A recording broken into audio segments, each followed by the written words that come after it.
Boa tarde, quarto ano, tudo bom com vocês? Bem, em nossa aula de hoje, nós vamos falar sobre República no Brasil, o período republicano.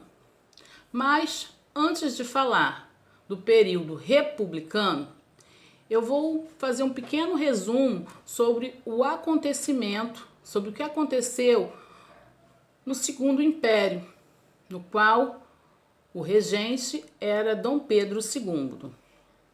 Então, assim que Dom Pedro II assumiu o poder, ele teve que beneficiar a elite que o colocou no poder. Ao final do período regencial, ocorreu o golpe da maioridade, em que Dom Pedro II foi considerado maior de idade e aprovado para assumir o trono brasileiro. Por quê? Lembrando que ele só tinha 14 anos, por isso que foi considerado o golpe da maioridade. Essa elite, que fazia parte do Partido Liberal e do Partido Conservador,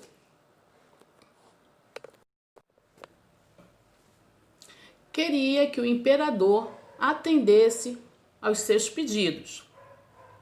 Caso essa elite queria o fim do poder moderador. O que era o poder moderador? O poder moderador era aquele poder exercido pelo imperador, no caso ali, Dom Pedro II, e que podia intervir nas decisões dos três poderes: executivo, legislativo e judiciário. Eles também, no caso a elite, também queria novas eleições e a implementação do parlamentarismo. No caso, Dom Pedro II não acabou com o poder moderador, porque tiraria das mãos dele todo o poder de governo, ali dentro da monarquia. Porém, o rei adotou o parlamentarismo, mas esse sistema ficou conhecido como parlamentarismo às avessas. Por quê? Porque ele era diferente do modelo inglês. No parlamentarismo, quem comanda o governo é o primeiro-ministro. Então, o poder político brasileiro ficou definido da seguinte forma: o poder moderador era exercido pelo imperador, que tinha a autoridade de intervir nos outros poderes, no caso, no poder legislativo, judiciário e executivo. Então, o imperador, ele exercia esse poder, o poder moderador, que poderia interferir nas leis do poder executivo, legislativo e judiciário. O poder legislativo era exercido pela Câmara dos Deputados e pelo Senado. Já o poder executivo, que era exercido pelo primeiro-ministro e pelo Conselho dos Ministros. E o poder judiciário, que era exercido pelo Supremo Tribunal de Justiça. Logo após a mudança do sistema de governo, Dom Pedro II nomeou vários ministros do Partido Liberal. Porém, a Câmara dos Deputados era a maioria do Partido Conservador. E isso gerou uma série de desentendimentos. Então, no ano de 1840, foram realizadas novas eleições para a Câmara dos Deputados. Porém, os deputados usaram de várias fraudes. Bem dizer, eles manipularam ali as eleições para que eles viessem ganhar a eleição. Então, um ano depois, no ano de 1841, o imperador retirou todos os ministros liberais dos cargos e fez aliança com o Partido Conservador. Essa atitude do imperador gerou várias revoltas promovidas, no caso, pelos liberais. Então, esse foi o cenário do segundo reinado. Brasil-República é o período da história do Brasil que teve início com a proclamação da República. A República foi proclamada em 15 de novembro de 1889 e vigora até os dias atuais. Então, no dia 15 de novembro de 1889, as Forças Armadas dirigiram-se para a Praça da Aclamação, no Rio de Janeiro. E os primeiros a assumir o comando do Brasil foram os militares.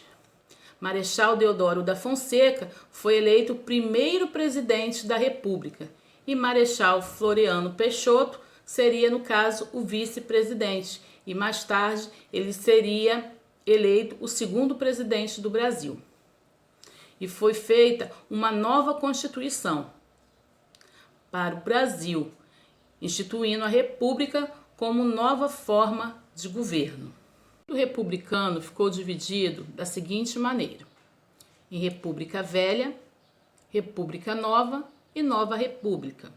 Então, é importante ressaltar, quando o regime de governo ele é monárquico, ele é monarquia, o trono ele passa de pai para filho. Por exemplo, quando o rei ele sai, ele deixa o seu filho primogênito ou a sua filha primogênita para assumir o trono. Então, quando Deodoro da Fonseca ele foi nomeado o presidente da República, foi redigida uma nova Constituição para o Brasil, na qual se instituía como forma de governo a República. Então, quando aconteceu a queda da monarquia e agora sendo proclamada a República, foi redigida uma nova Constituição, a Carta Magna. E o que é essa Carta Magna? É uma Constituição, é um documento de base que norteia todos os princípios de uma nação. Essa nova Constituição, ela foi promulgada, foi instituída no ano de 1891. Hoje nós vivemos no tempo da Nova República. Então, desde o ano de 1985 até os anos atuais, esse é o período do Brasil, República, que ficou marcado pela democratização política e a estabilização da economia. O marco da República Nova foi a eleição de Tancredo Neves pelo Congresso Nacional. Tancredo morreu antes da posse e o cargo de presidente foi assumido por seu vice, José Sarney. Como mencionado, a República atual foi iniciada após o fim da ditadura, em 1985, quando Tancredo Neves foi eleito presidente. Infelizmente, Tancredo acabou falecendo e seu vice, José Sarney, assumiu a presidência do Brasil. Nesse momento, começaram os esforços dos políticos para reconstruir a democracia no Brasil, após 21 anos de autoritarismo. Com a Constituição de 1988, ficou determinado que os presidentes teriam mandato de 4 anos sem reeleição. O direito à reeleição foi implantado durante o primeiro governo de Fernando Henrique Cardoso. A Constituição de 1988 também garantiu amplos direitos sociais para as minorias do país, como os indígenas. Porém, apesar das garantias constitucionais, muitos direitos não têm sido respeitados.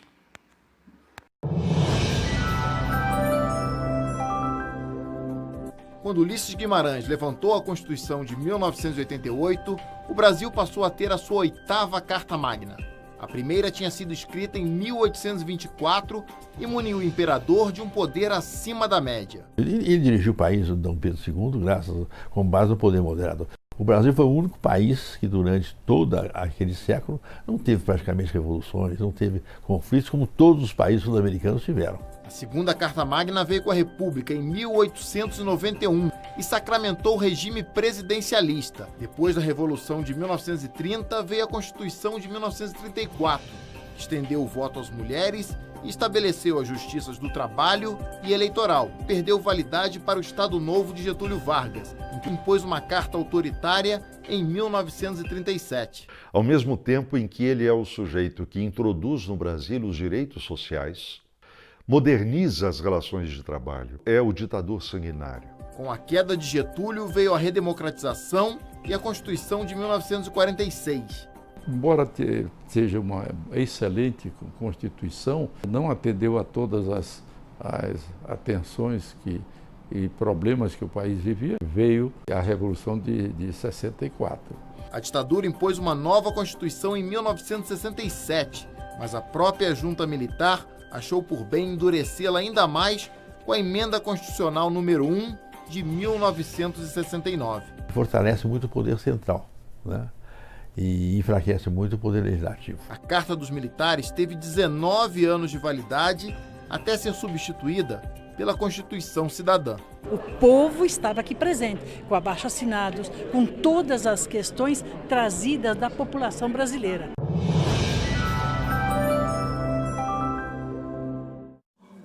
Quando o governo é exercido com autoritarismo, ele é exercido por uma pessoa ou por um grupo de pessoas na qual ela tem influência sobre todos os aspectos da vida da pessoa e comportamento dos cidadãos.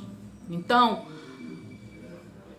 uma forma de governo também, de governar, né, foi a ditadura. A ditadura militar é um regime, é uma forma de governo onde o poder político ele é controlado por militares. Peço que vocês venham fazer a leitura com calma do texto do livro de vocês, falando sobre o período republicano. Depois vocês venham fazer as atividades de vocês com atenção, com capricho. Depois a tia volta para a gente conferir e fazer novas explicações, tirar dúvidas na autocorreção pelo aplicativo Zoom. Um beijo e até lá!